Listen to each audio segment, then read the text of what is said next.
Sarem, Ugoh from University of Nottingham on the topic of post-harvest losses along the citrus value chain, a case study in Nigeria. So,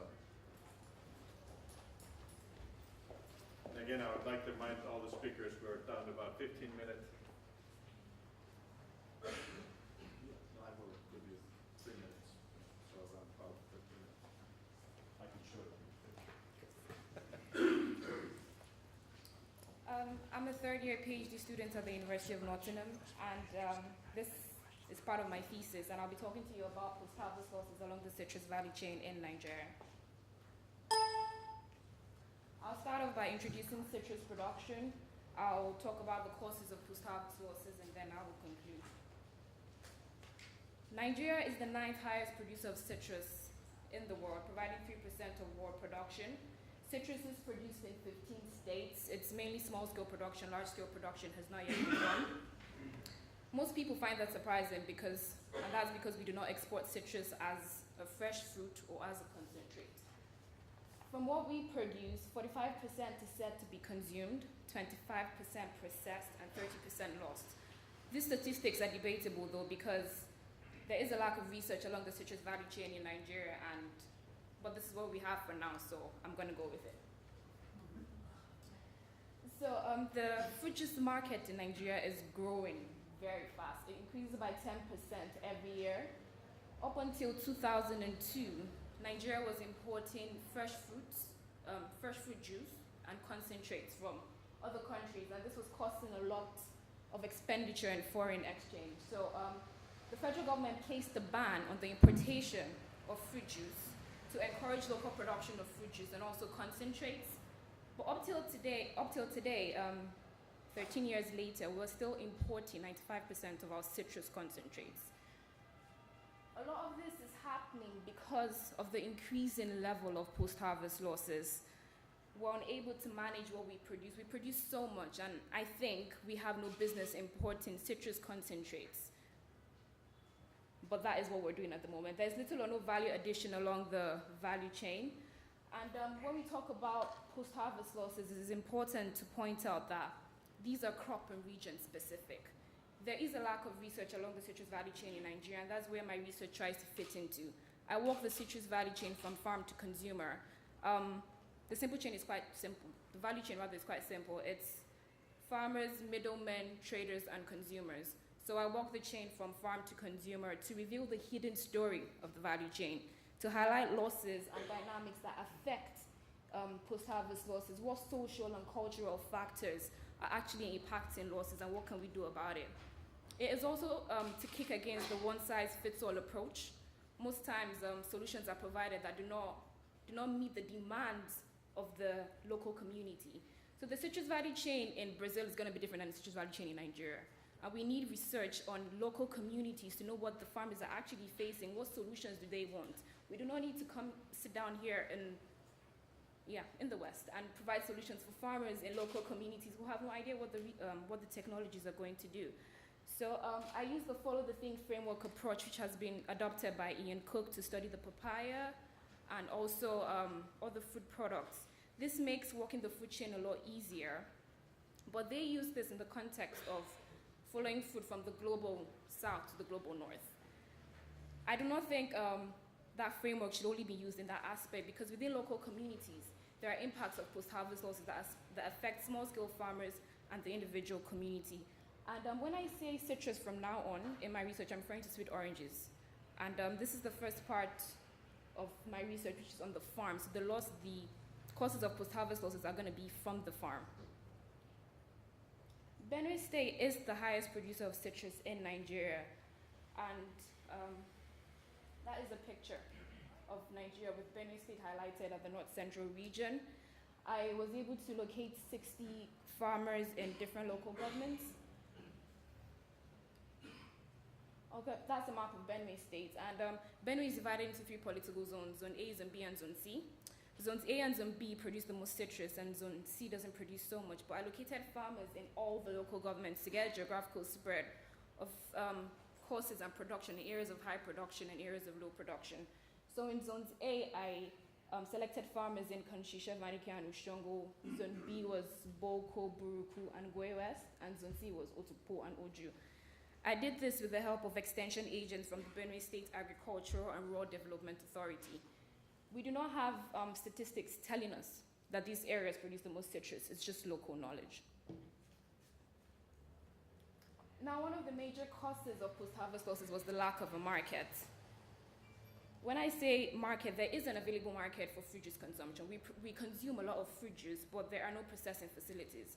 Nigeria has just one citrus processing facility, and this is in Benue State. It was established in 2012, and it's a partnership with Transcorp Limited and the federal government.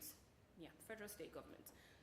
Now, the production capacity of Teragro does not compare to the production of citrus in Benue State.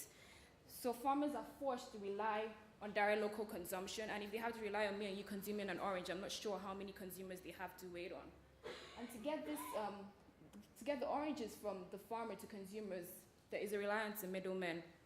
Farmers in Benue State do not go outside the farm gate to sell their oranges. They wait for middlemen to approach them. And when the middlemen approach them, there is a bargaining, there's a bargain for the prices, and the middlemen always offer lower prices. The farmers have no option. There is no backup plan. There is no processing facility that if they don't sell to the middlemen, they can go and sell their oranges to. So they rely on middlemen and always get the lower prices. And because they wait for middlemen to approach them first, the oranges are not harvested until a middleman has approached the farmer, and they're left on the tree even after maturity. Leaving oranges on the tree after maturity increases their susceptibility to pests and diseases, and that was another issue they faced. There is no market, you're unable to sell your oranges, and then you're being affected by pests and diseases. Yeah. Another cause of losses was the harvesting methods. Now, the farmers use either the shaking of the trees, their hands, long sticks, and hooks to harvest their oranges. All these methods are not adequate, especially when you have to shake the tree or use a long stick and hook. So in that process, the oranges fall a distance from the branch to the floor, and the impact when they land on the floor caused them to break open. If they did not break open, you could see the oranges that had landed on the floor. You could see the side of that orange it had changed color, and if you leave it after a few days, it was gonna go to waste. Sometimes the farmers would put dry grasses on the base of the tree, so the oranges landed on that, but it wasn't sufficient. These methods always ensure that the farmers incurred losses.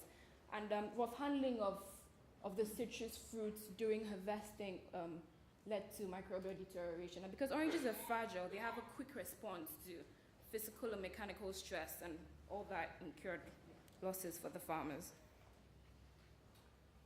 Pests and diseases are a major issue. The fruit fly and fruit piercing moth especially causes a lot of devastation.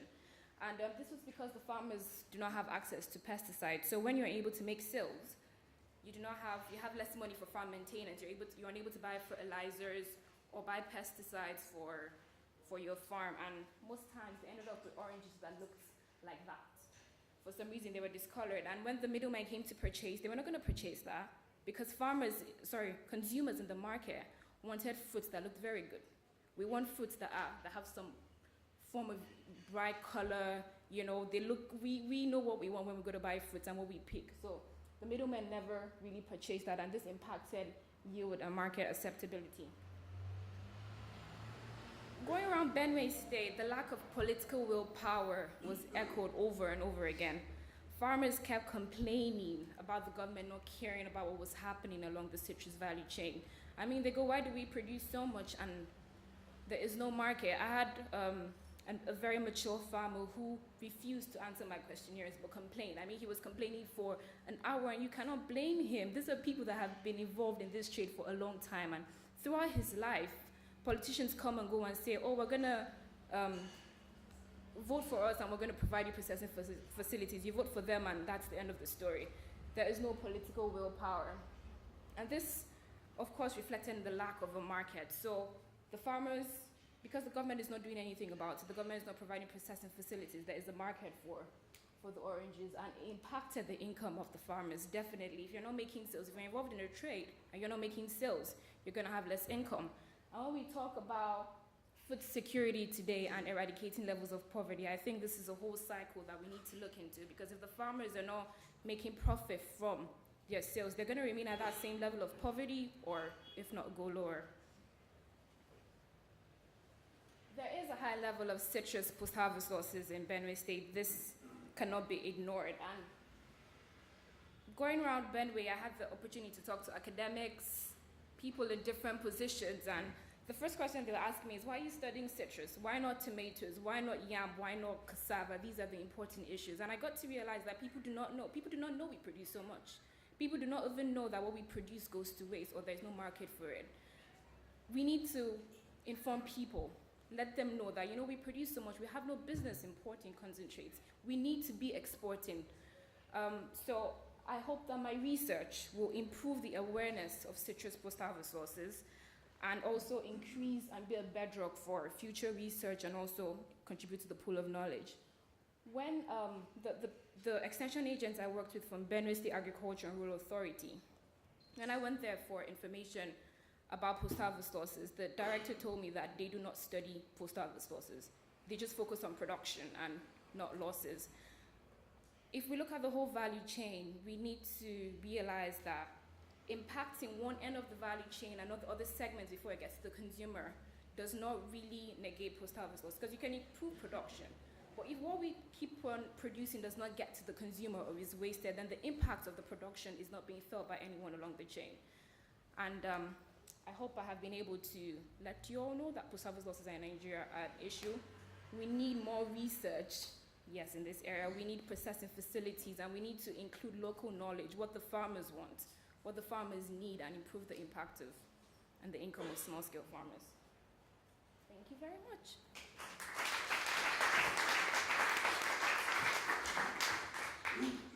Thank you. Definitely have time for a question or two. Go ahead. Thank you very much for your presentation. I wanted to see the losses that occurred on the value chain.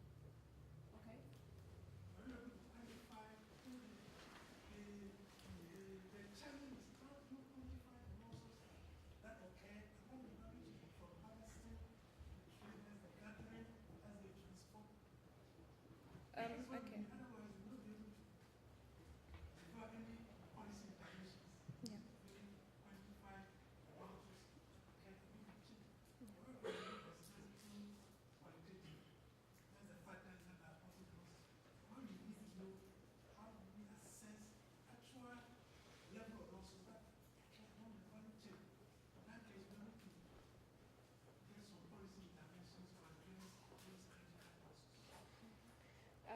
First of all, I should say that, okay, I am self-funded, and there is a limit to what I can do with my research at this point. So that is very important, because I'm asked that a lot, but to be honest, it wasn't feasible for me to quantify the losses as I walked the value chain. And I think that's where we need big organizations to come into and actually do that. It is important, I agree, but I'm afraid that I'm not able to do that at this point.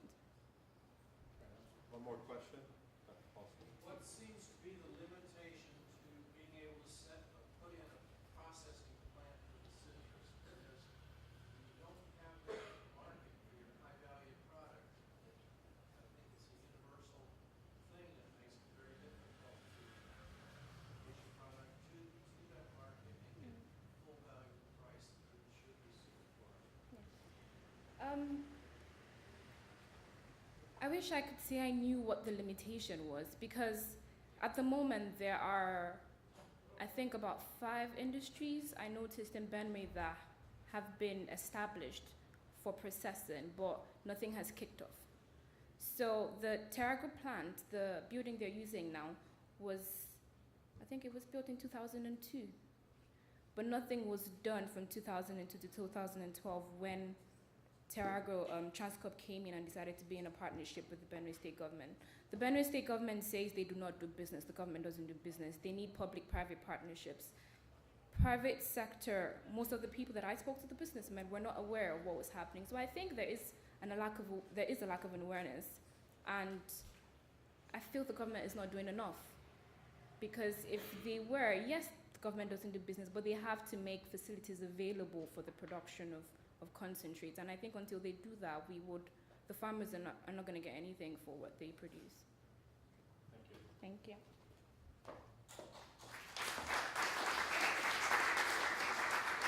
Well, when I hear young people like you, that makes me very optimistic about the future of capable future researcher in post